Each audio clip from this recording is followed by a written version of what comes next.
జిల్లాలో ఓ దారుణం వెలుగు చూస్తుంది. ఇన్స్టాగ్రామ్ లో పరిచయమైన యువకుడి మోజులో పడి కన్నతల్లి తన చిన్నారిని నల్గొండ బస్టాండ్ లో వదిలేసి వెళ్లిపోయింది.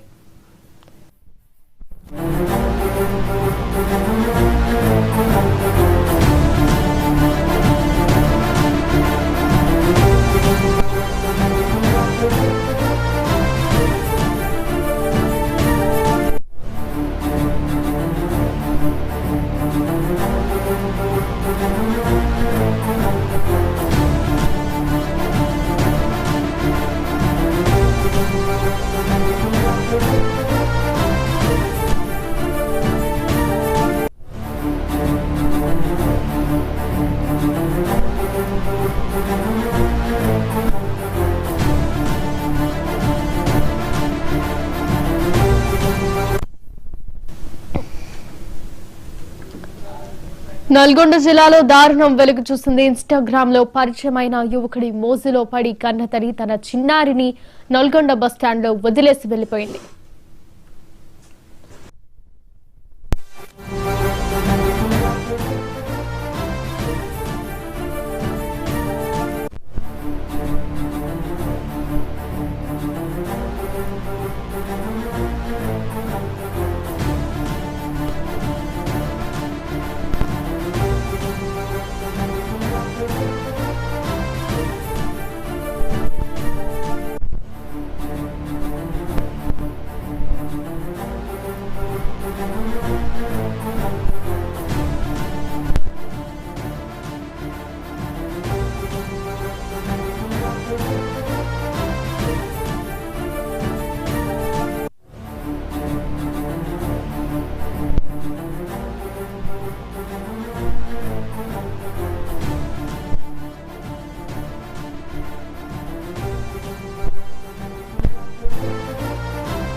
నల్గొండ జిల్లాలో దారుణం వెలుగు చూస్తుంది. ఇన్స్టాగ్రామ్ లో పరిచయమైన యువకుడి మోజులో పడి కన్నతల్లి తన చిన్నారిని నల్గొండ బస్టాండ్ లో వదిలేసి వెళ్లిపోయింది. ఇక ఇదే అంశానికి సంబంధించి మరింత సమాచారం మా ప్రతినిధి రాము అందిస్తారు. రాము, చెప్పండి. నిన్న సాయంత్రం ఇన్స్టాగ్రామ్ లో పరిచయమైనటువంటి ఓ యువకుని కోసం మహిళా కుమారులను తీసుకుని నల్గొండ ఆర్టీసీ బస్టాండ్ కు చేరుకుంది. ఆర్టీసీ బస్టాండ్ కు వచ్చిన తర్వాత కొద్దిసేపు ఆ కుర్చీ మీద కూర్చున్న తర్వాత ఇంతలో ఆ యువకుడు వచ్చిందని చెప్పేసి కూడా ఫోన్ చేసిన విషయాన్ని గమనించి ఆ కొడుకుని అక్కడే వదిలేసి అక్కడి నుంచి ఆ యువకుడి బండి మీద ఎక్కేసి బయటకు వెళ్ళిపోయినటువంటి పరిస్థితి అయితే ఉంది. ఈ మొత్తం ఈ విషయాలన్నీ కూడా సీసీ కెమెరాలో రికార్డ్ అయినటువంటి పరిస్థితి అయితే ఉంది. అయితే అక్కడే కూర్చున్నటువంటి ఆ 15 నెలల బాలుడు తల్లి కోసం అటు ఇటు తిరిగి కొద్దిసేపు వెతికాడు. అయితే తల్లి కనిపించకపోవడంతో కూడా బోరుమని అమ్మ కావాలంటూ కూడా ఏడుస్తుండడంతో కూడా చుట్టుపక్కల వారు గమనించి ఆర్టీసీ సిబ్బందికి సమాచారం అందించారు. వెంటనే ఆర్టీసీ సిబ్బంది ఆ బాలుని తీసుకొని వారి దగ్గర కూర్చోబెట్టుకుని అనంతరం 2 టౌన్ పోలీసులకు సమాచారం అందించారు. రంగంలో దిగినటువంటి 2 టౌన్ పోలీసులు అక్కడ ఉన్నటువంటి సీసీ కెమెరాలను పరిశీలించారు. ఆ కుమారునితో పాటు తల్లిని కూర్చున్నటువంటి దృశ్యాలు చూశారు. అనంతరం ఆ తల్లి ఎటు వెళ్ళింది అనేది కూడా పూర్తి స్థాయిలో ఎంక్వైరీ చేస్తే ఒక యువకుడి బండి మీద బస్టాండ్ నుంచి వెళ్లిపోయిన దృశ్యాలు ఆ సీసీ కెమెరాలో రికార్డ్ అయినటువంటి పరిస్థితి ఉంది. సో వెంటనే కూడా పోలీసులు అలర్ట్ అయ్యి ఆ యువకుని బండి నెంబర్ ఆధారంగా ఆ మహిళను గుర్తించారు. ఆ మహిళతో పాటు వారి కుటుంబ సభ్యులకు సమాచారం అందించడంతో కూడా వారిని కూడా హైదరాబాద్ నుంచి బోరబండ నుంచి కూడా వారిని కూడా రప్పించినటువంటి పరిస్థితి ఉంది. అందరికీ కూడా కౌన్సిలింగ్ ఇవ్వడం జరిగింది. మొదటగా ఆ మహిళలకు కౌన్సిలింగ్ ఇచ్చారు. అనంతరం కుటుంబ సభ్యులకు కూడా కౌన్సిలింగ్ ఇచ్చిన తర్వాత ఆ బాలుని ఎట్టకేలకు వారి తల్లిదండ్రులకు అప్పగించడం జరిగింది. అయితే ఇన్స్టాగ్రామ్ లో పరిచయం అయినటువంటి యువకుని కోసమే ఆ మహిళ అక్కడి నుంచి హైదరాబాద్ నుంచి నల్గొండ చేరుకున్నట్టు కూడా పోలీసులు చెప్తున్నారు. కొంత మహిళ మతి స్థిమితం కూడా కొంతవరకు మతి స్థిమితం లేదని చెప్తున్నప్పటికీ కూడా ఇన్స్టాగ్రామ్ మెయింటైన్ చేస్తున్నటువంటి మహిళకు మతి స్థిమితం లేకుండా ఉండటం ఏందని చెప్పేసి కూడా ప్రశ్నలు ఉత్పన్నమవుతున్నాం. ఓవరాల్ గా చూసుకుంటున్నట్లయితే ఏదైతే సోషల్ మీడియా అకౌంట్ల ద్వారా కూడా పరిచయం అయినటువంటి ఈ ఎవరైతే యువకులు కావచ్చు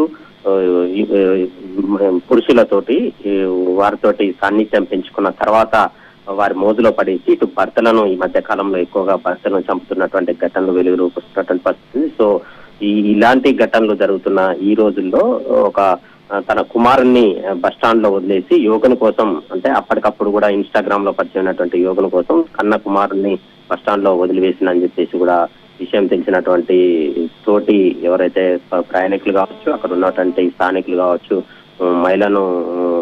మహిళ మీద తీవ్రంగా ఆగ్రహం వ్యక్తం చేస్తున్నటువంటి పరిస్థితి ఏంటంటే, మహిళకు మాత్రం కొంత మేరకు పోలీసులు అయితే కౌన్సిలింగ్ ఇచ్చినప్పటికీ కూడా మరోసారి ఇటువంటి ఘటనలు పునరావృతం కాకుండా చూడాలని చెప్పేసి కూడా కుటుంబ సభ్యులకు కూడా చెప్పినట్టు కూడా సమాచారం అందుతుంది. ఓవరాల్ గా ఇలాంటి ఘటనలు అయితే ఏదైతే ఇన్స్టాగ్రామ్ కావచ్చు, సోషల్ మీడియాను మంచి కోసం ఉపయోగించాలి, కానీ ఈ విధంగా ఉపయోగించుకోవడం సరికాదని చెప్పేసి కూడా పోలీసులు చెప్పినట్టు కూడా తెలుస్తుంది.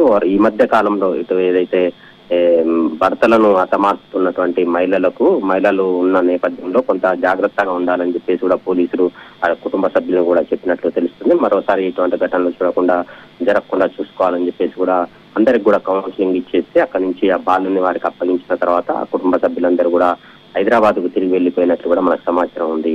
హారిక, అయితే రాము, మహిళ కుటుంబ సభ్యులు అసలు ఏమంటున్నారు? అయితే మహిళ గత కొన్ని రోజుల నుంచి కూడా ఫోన్ వాడకం ఎక్కువగా చేస్తుంది, ఫోన్ లో మాట్లాడుతుంది. ఈ నేపథ్యంలోనే 1-2 సార్లు ఆ మహిళను కూడా కుటుంబ సభ్యులు మందలించినట్లు కూడా తెలుస్తుంది. అయితే తన ఫ్రెండ్స్ తోటి మాట్లాడుకుంటున్నాము అని చెప్పేసి కూడా చెప్పినట్లు కూడా ఆ కుటుంబ సభ్యులు కూడా చెప్పినట్లు తెలుస్తుంది. అయితే ఇన్స్టాగ్రామ్ లో యువకుడు పరిచయం అయినట్టు కూడా గుర్తించినటువంటి కుటుంబ సభ్యులు తీరు మార్చుకోవాలని చెప్పేసి కూడా చెప్పినట్లు తెలుస్తుంది. అయితే ఈ క్రమంలోనే ఆ యువకుని కోసం నల్గొండ బస్ స్టాండ్ కు కొడుకుతో సహా చేరుకున్న తర్వాత కొడుకును వదిలేసి ఆ యువకుని కోసం బైక్ మీద వెళ్ళినటువంటి ఈ ఘటన జరిగింది. అయితే వెంటనే పోలీసులు రంగప్రవేశం చేసి సీసీ ఫుటేజ్ ఆధారంగా ఆ యువకునితో పాటు ఆ మహిళను కూడా అదుపులో తీసుకొని ఆ మహిళకు సంబంధించినటువంటి కుటుంబ సభ్యులకు కూడా సమాచారం అందించడంతో కూడా వారంతా కూడా హైదరాబాద్ నుంచి నల్గొండ చేరుకున్న తర్వాత పోలీసులు వారికి కౌన్సిలింగ్ చేసి అనంతరం ఆ బాలుని వారికి అప్పగించిన తర్వాత ఈ కథ అంతా కూడా సుఖాంతమైనట్లు కూడా మనకు సమాచారం ఉంది. Right, thank you Ramesh.